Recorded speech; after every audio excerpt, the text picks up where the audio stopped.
So from Sawmill Bay in Cid Harbour, we had a good weather forecast with the winds and tides going with us. So we decided to sail north up here through the passage around Whitsunday Island and come back down and anchor at Whitehaven Beach mid-afternoon, planning on staying overnight at Whitehaven down in here.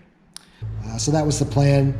We had some good sailing. Maxine was still very seasick and was happy to get ashore once we finally arrived. Sailing around Whitsunday Island took about 4.5 hours.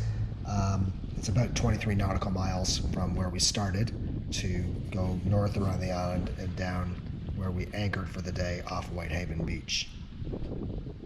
Our forecast was for southeast winds, 8 to 16 knots. We generally had about 10 to 12 knots of wind, generally southeasterly. The winds did shift throughout the day.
Clouds started moving in overnight, but it was fairly calm. Bit of a swell to about half a meter, which certainly didn't help Max sleep. And we decided to spend the next day remaining at Whitehaven just to spend some time ashore and see if Max could sort out her inner ear and maybe get some sea legs for the rest of our charter.